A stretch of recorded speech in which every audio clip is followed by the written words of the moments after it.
RTGA, mieux qu'une chaîne, un monde.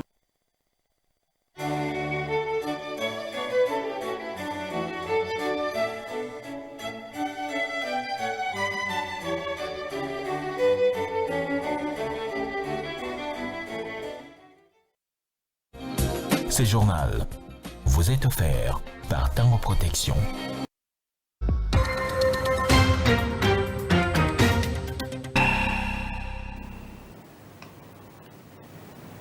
Vous avez bien fait de choisir la RTGA pour vous informer, mesdames et messieurs. Bienvenue à cette grande session d'information. Dans l'actualité, plusieurs pertes en vies humaines et des dégâts matériels importants enregistrés après la pluie diluvienne de ce samedi à Kinshasa en pleine saison sèche. Et de son côté, la météo parle du dérèglement climatique qui peut causer la variation des dates de la fin de la saison sèche et du début de la saison des pluies, à suivre dans ce journal.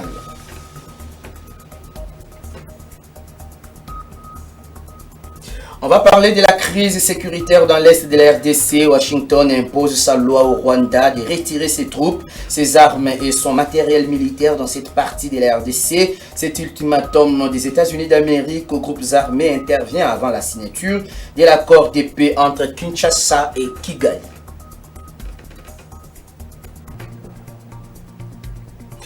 Vous suivrez dans ce journal, ce 14 juin, l'humanité célèbre la journée mondiale du don de sang sous les thèmes donner du sang, donner de l'espoir, ensemble sauvons des vies. Une journée qui a pour but de sensibiliser le public à la nécessité de donner le sang pour sauver des personnes en danger. Voilà tout pour le sommaire. Merci de nous avoir choisis pour vous informer. En pleine saison sèche, la ville de Kinshasa a connu une pluie diluvienne survenue dans la nuit de vendredi à ce samedi, causant d'importants dégâts humains et matériels, notamment dans la commune d'Ngalema, où des glissements de terrain et l'écroulement de plusieurs habitations ont été signalés. Le quartier Moussei, précisément la zone dite Champ des Tirs, à Binzaozone, apparaît comme le plus touché. Selon plusieurs témoins, une vingtaine de maisons auraient perdu la vie. Une vingtaine de personnes plutôt auraient perdu la vie après l'effondrement des maisons construites dans une zone marécageuse. Une maison de 3 niveaux s'est effondrée sur d'autres bâtisses situées en contrebas, provoquant de nombreuses victimes. Les recherches se poursuivent encore pour tenter de retrouver d'autres corps sous les décombres, a rapporté Francis Kachaba, habitante du quartier. Selon la même source, le bourgmestre de la commune d'Ngalema, accompagné d'équipes de secours et de riverains mobilisés, ont tenté de dégager les victimes. Les bilans officiels restent donc attendus. Et par rapport à cette situation, il faut dire que la République démocratique du Congo assiste à un dérèglement climatique. Les pluies diluviennes qui se sont abattues ce samedi en pleine saison sèche en est une illustration. Augustin Tagisabo, chef de division du Centre météorologique national, qui l'affirme, invite la population à prendre des dispositions pour ne pas être surprise par des catastrophes naturelles. On fait le point dans ce reportage. La ville de Kinshasa a enregistré la nuit du samedi 14 juin 2025 les pluies diluviennes avec 90 mm d'eau. Selon la Mételsat, ce sont des situations qui arrivent pendant la saison sèche. Contacté à ces sujets, le chef de division du Centre météorologique national fait savoir que la pluie de ces jours est une preuve du dérèglement climatique. Oui, effectivement, nous sommes pendant la saison sèche à Kinshasa. Donc la date moyenne était le 25 mai et avec une marge de dispersion de 7 jours. Aujourd'hui, nous sommes dans la saison sèche. La nuit d'aujourd'hui, nous avons connu des masses d'air qui se sont rencontrées au niveau de Kenge et ça a progressé vers Kinshasa pour s'apaisantir sur Kinshasa. Et c'est comme ça, c'est des grandes masses d'air humide et ça a donné une forte pluie avec 90 mm d'eau de cette nuit. Mais comme nous le constatons, c'est une anomalie de la saison que nous sommes en train d'enregistrer. C'est une anomalie de la saison et que nous devons suivre à la loupe et pour prévenir le public de prendre leurs précautions. Augustin Taguissabo, qui promet de suivre de près cette situation, appelle la population à prendre des dispositions afin de ne pas être surpris par des catastrophes naturelles. Nous demandons seulement au public de pouvoir prendre leurs précautions parce que le climat est en train de varier. Aujourd'hui, c'est nous qui vivons la saison sèche, mais avec pluie ici à Kinshasa. Mais au nord, ils sont dans la saison des pluies, mais ils vivent la saison sèche. Donc, il y a une inversion des climats.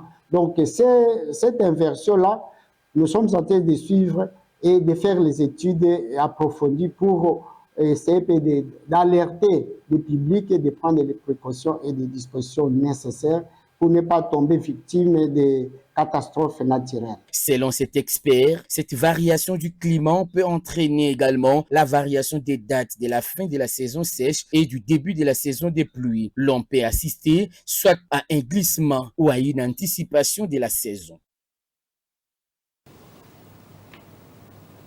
Parlons de la situation sécuritaire dans l'est de la RDC. Les discussions pour mettre fin au conflit dans ce coin de la République et apaiser les tensions dans la région des Grands Lacs connaissent des avancées significatives quelques semaines après la signature d'une déclaration de principe et la transmission d'un premier projet d'accord entre Kinshasa et Kigali par les médiateurs américains. Les négociations se poursuivent activement en vue de parvenir à un accord de paix. Selon des sources proches du dossier, Washington pousse en faveur d'un texte qui contraindrait les Rwandais à retirer ses troupes, ses armes et son matériel militaire dans l'Est congolais avant toute signature officielle. Et de son côté, la MONUSCO reste disposée à apporter des appuis nécessaires à toutes les initiatives de paix en cours en vue de parvenir à une solution pacifique à la crise actuelle en République démocratique du Congo. Bintou Keïta, représentante spéciale du secrétaire général des Nations Unies et chef de la MONUSCO, l'a affirmé devant la presse le vendredi 12 juin à Goma, chef-lieu de la province du Nord Kivu. Ses propos sont contenus dans le communiqué sanctionnant la rencontre entre la chef de la MONUSCO et la délégation de la rébellion AFC M23. Suivez la chef de la MONUSCO, Bintou Keïta. Je suis venue à Goma dans un esprit d'écoute et d'échange. Cette visite intervient à un moment critique dans un contexte de tensions persistantes. Il y a quelques jours de mon briefing devant le Conseil de sécurité des Nations Unies. Aujourd'hui, j'ai rencontré le leadership de l'Alliance Fleuve Congo, AFC M23. Cette rencontre s'inscrit dans le cadre d'une continuité d'efforts conjoints entamés depuis quelques mois au profit de la population. Comme vous le savez, avec la facilitation du CICR, du gouvernement congolais, de l'AFC M23 et de la MONUSCO, 1359 éléments des FARDC et de la PNC ont été transférés de Goma à Kinshasa. La MONUSCO reste engagée à appuyer toutes les initiatives susceptibles de favoriser une désescalade des tensions. Les responsables de l'AFC M23 ont exprimé leur volonté de trouver une solution pacifique à la crise. La MONUSCO reste également disposée à apporter des appuis nécessaires à toutes les initiatives de paix en cours. Dans un autre registre, vous ne le savez peut-être pas, mais sachez que le gouvernement souminois a totalisé déjà une année depuis son investiture. Parmi ses axes majeurs, l'on compte la sécurisation du territoire national, la protection du pouvoir d'achat, la sécurité de la population ainsi que le développement économique et social. Après cette première année, le bilan est jugé mitigé par la population congolaise. Certains secteurs de la vie ont été améliorés, mais il y a eu échec dans plusieurs autres. C'est ce que nous dit Clarisse Coco Kapalaï dans ce reportage. Les Congolais dressent leur bilan Après une année de gouvernance souminoise, certains estiment que plusieurs secteurs ont connu des progrès tandis que d'autres pointent du doigt des échecs. Du point de vue sécuritaire, le bilan est négatif. Cependant, il y a des secteurs connexes où l'action gouvernementale a été positive, palpable. C'est notamment le côté social. Lorsque nous parlons côté sécuritaire, il y a des efforts qui sont fournis. La solde des militaires a été doublée. La question de la monnaie nationale a été stabilisée. Ça, c'est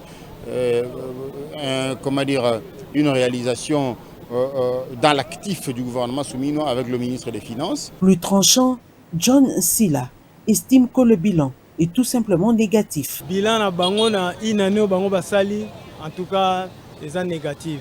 Négatif pourquoi? Tous en insécurité makasi chaque jour. Tous aura bakaya ba vol, tous aura bakaya ba mort et puis kuluna ba yebsa biso ke ba aussi sa kuluna mais jusque les autres s'empirer toujours. Voilà un plan sécuritaire. Si plan social en tout cas zéro parce que balaka biso biso ba petit travail balaka biso ba simig jusqu'à présent tout le monde a suité. Face à ces bilans négatifs, selon quelques personnes interrogées, certains Kinois pensent que le gouvernement peut encore agir pour remédier à la crise du pouvoir d'achat et améliorer les sociales. Pour rétablir le social, moi je peux dire que la première des choses à combattre d'abord c'est le détournement des deniers publics et la corruption, c'est-à-dire c'est sur ça, c'est-à-dire il y a coulage des recettes publiques, c'est-à-dire la recette publique de l'État ne sont pas destinée pour les faits qui sont censés faire, c'est-à-dire les biens de l'État soit qui étaient censés subventionner soit les entreprises, soit qui étaient censés de faire des dépenses publiques qui devraient améliorer les conditions de vie des populations. Les Congolais espèrent un avenir meilleur pour leur pays et demandent au gouvernement de redoubler d'efforts pour améliorer leurs conditions de vie. Et pendant ces temps, la première ministre de la RDC, Judith Suminwa Tuluka, est arrivée à Lubumbashi ce samedi 15 juin 2025, en début d'après-midi, à sa descente d'avion à l'aéroport international de la Luano. Elle a été chaleureusement accueillie par une délégation officielle composée notamment du gouverneur du Haut-Katanga, Jacques Kiabula-Katwe, du vice-gouverneur Martin Kazembe, et puis du maire de la ville de Lubumbashi, la bourgmestre de la commune annexe, ainsi que des députés, ministres provinciaux. La chef du gouvernement central revient de Kolwezi où elle a pris part à la 12e conférence des gouverneurs présidée par le chef de l'État Félix Tshisekedi durant 3 jours. L'objectif de sa mission officielle à Lubumbashi s'inscrit dans le cadre de la clôture officielle de la 20e édition de la DRC Mining Week, un événement économique majeur qui réunit chaque année les acteurs de l'industrie minière nationale et internationale, des décideurs politiques, des investisseurs et experts du secteur minier. La présence de Judith Suminwa à ces assises marque l'importance stratégique que l'exécutif accorde à la transformation locale des ressources, à la valorisation de la chaîne des valeurs dans le domaine minier et à l'attractivité du climat des affaires en République démocratique du Congo. Au Sénat Kinshasa, 2 projets de loi ont été examinés et adoptés au cours de la séance plénière dirigée par Jean-Michel Samaloukonde, président de la Chambre haute du Parlement. Le projet de loi modifiant et complétant la loi portant lutte contre le blanchiment des capitaux et le financement du terrorisme et la prolifération des armes de destruction massive et le projet de loi des finances pour l'exercice 2025. C'est ce que nous dit David Fidèle Luzolo dans ce reportage.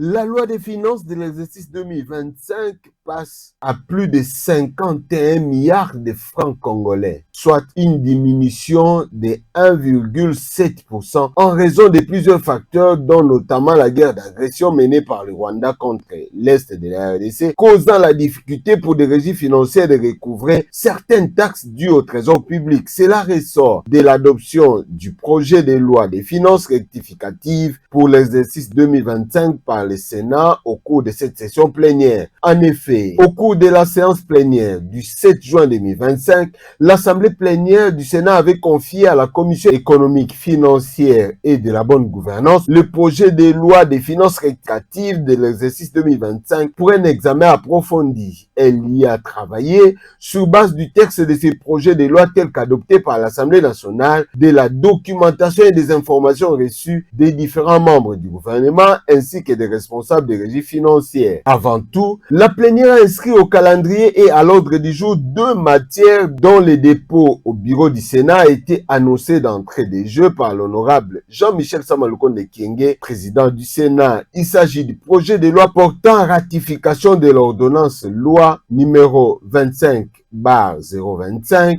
modifiant et complétant la loi numéro 14/011 relatif au secteur de l'électricité tel que modifié et complété par la loi numéro 18/031. Le président du Sénat a signalé que ce projet de loi sera examiné et adopté au cours d'une autre plénière avant la clôture de la session. Le speaker de la Chambre haute du Parlement, à du haut de la tribune, a annoncé solennellement une page rose consacrée au jour de naissance du président de la République, Félix Antoine Tshisekedi Tshilombo, qui fête son anniversaire le 13 juin. Il lui a consécutivement souhaité tous les vœux les meilleurs à son nom propre, au nom de tout son bureau et au nom de tous les sénateurs. Il est important de souligner que l'examen et adoption du rapport financier ainsi que les prévisions budgétaires pour l'exercice 2026 du Sénat ont été traités à huis clos.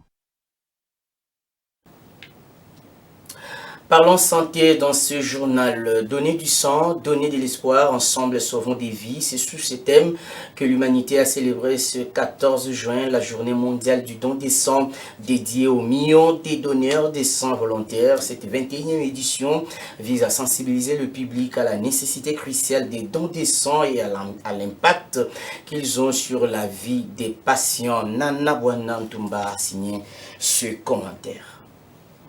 Le 14 juin de chaque année, les pays du monde entier célèbrent la journée mondiale du don des sangs, un hommage mondial aux millions de donneurs et donneuses de sang, volontaires et non rémunérés, qui donnent d'autres une seconde chance. En cette 21e édition, la journée est placée sous le thème « Donner du sang, donner de l'espoir ». Ensemble, sauvons des vies. En République démocratique du Congo, selon le programme national des transfusions sanguines, le taux de dons bénévoles est passé de 11% en 2000 et 36% en 2024, soit une augmentation de 25%. Malgré les avancées notables, la RDC reste loin des recommandations de l'Organisation mondiale de la santé, OMS, qui préconise que 80% des unités de sang transfusées proviennent de dons volontaires, d'où les besoins immenses par rapport à cette denrée qui est le sang. Pour rappel, les transfusions de sang et de production sanguine contribuent à sauver des millions de vies chaque année. Elles peuvent aider à prolonger la vie des patients souffrant de maladies mortelles et à améliorer leur qualité de vie. Ils sont utilisés très souvent lors d'actes médicaux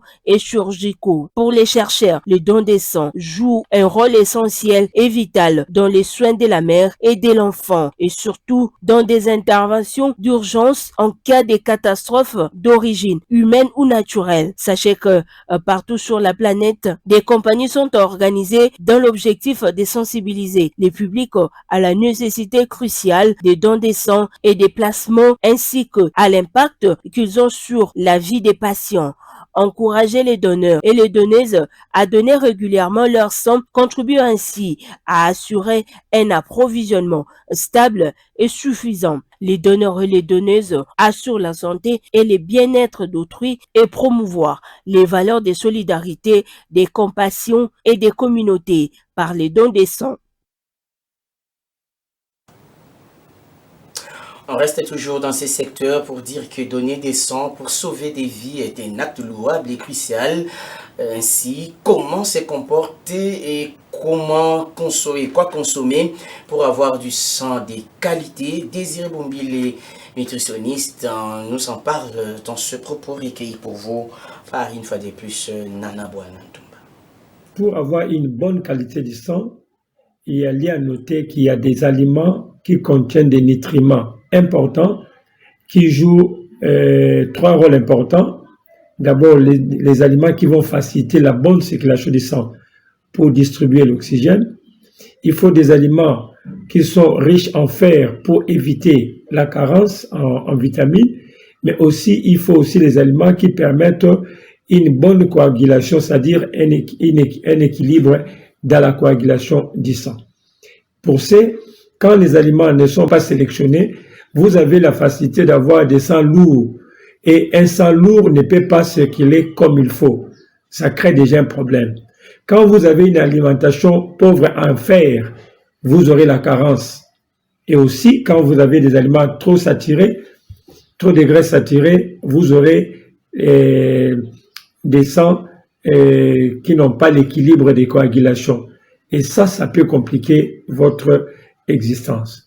Alors, parmi les aliments qu'il faut privilégier, dans la famille de fer, il faut privilégier les viandes. Les viandes rouges contiennent beaucoup de fer et ce sont à privilégier. Il y a aussi des légumineuses comme des lentilles, comme des haricots. Ils peuvent aussi contenir de fer. Et n'oubliez pas que le soja fait aussi partie des légumineuses qui contiennent aussi de fer. Mais dans les feuilles, nous avons les épinards qui jouent aussi un rôle très important et qui contiennent également ces valeurs nutritionnelles. Alors, nous avons également la famille des légumes et des fruits. Dans les cas des légumes et fruits, nous avons la facilité d'avoir la vitamine C. La vitamine C joue un rôle important dans la sécurisation de notre sang et y permettre une bonne circulation du sang. Parlons de la drépanocytose ou anémie SS, qui est une maladie génétique du sang qui affecte la forme des globules rouges en les transformant en une fossile. Cette déformation entraîne des problèmes de circulation sanguine provoquant douleurs et complications variées. Le test d'électrophorèse est crucial dans les diagnostics de cette maladie car il permet de détecter la présence de l'hémoglobine S, responsable de la drépanocytose. Reportage de Tina Masaka rendu par Christian Maïmona. À Kinshasa, la drépanocytose, maladie génétique méconnue et souvent sous-estimée, représente un véritable défi de santé publique. L'ignorance et le manque de ressources sanitaires aggravent la situation. Les patients souffrent souvent en silence, confrontés à une stigmatisation qui les éloigne des soins nécessaires. Dr Blaise Kolomoni, médecin directeur adjoint spécialisé dans la prise en charge de la drépanocytose, explique les causes récurrentes de cette maladie. La drépanocytose, c'est une maladie sanguine héréditaire compatible à la vie, c'est-à-dire qui vient au moins de deux parents. Pour que vous puissiez comprendre, c'est-à-dire nous avons deux parents, le père est AS, la maman AS, et les réunions, l'enfant peut être SS, ce qui fait que l'enfant va développer cette pathologie que nous appelons la drépanocytose, qui est caractérisée par trois symptômes, plus faciles à reconnaître. C'est un enfant, vous restez comme ça, vous voyez, il devient ictérique, c'est-à-dire les yeux deviennent très jaunes. Et deuxièmement, c'est un enfant qui s'étonne de douleur, même à moindre effort, sans tomber, sans quoi l'enfant s'étonne. Surtout s'il est plus jeune, vous allez constater les mains et les pieds qui gonflent, ce qu'on appelle syndrome hand-foot. Alors que cette maladie continue d'affecter des milliers de vies, il est impératif que les autorités sanitaires, les ONG et la communauté dans son ensemble unissent leurs forces pour sensibiliser, dépister et traiter efficacement cette affection. Un patient appelle les futurs couples à passer l'examen de l'électrophorèse avant de conclure leur union. Donc je tiens vraiment à offrir un conseil à biso ba jeune autres prétendre un jour au bala.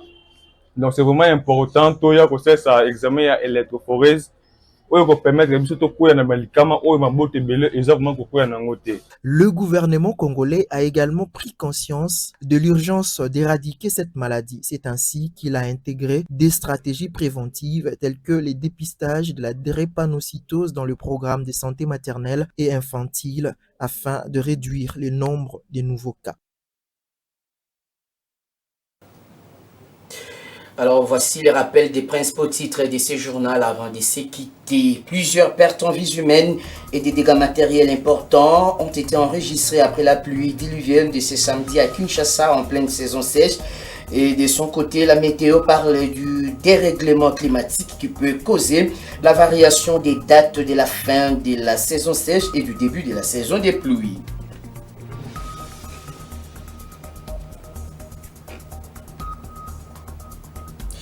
Crise sécuritaire dans l'est de la RDC, Washington impose sa loi au Rwanda de retirer ses troupes, ses armes et son matériel militaire dans cette partie de la RDC. Cet ultimatum des États-Unis d'Amérique aux groupes armés intervient avant la signature de l'accord de paix entre Kinshasa et Kigali. Ce 14 juin, l'humanité célèbre la journée mondiale du don des sangs sous les thèmes « Donner du sang, donner de l'espoir, ensemble, sauvons des vies ». Une journée qui a pour but de sensibiliser le public à la nécessité de donner le sang pour sauver des personnes en danger.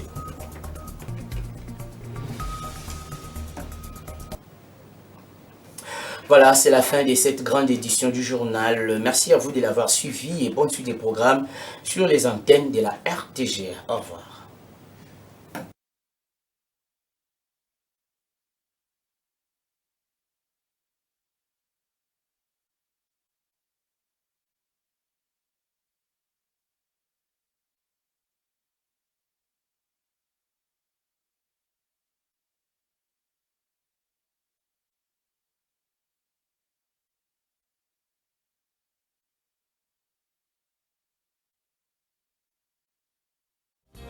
Ce journal vous a été offert par Tango Protection.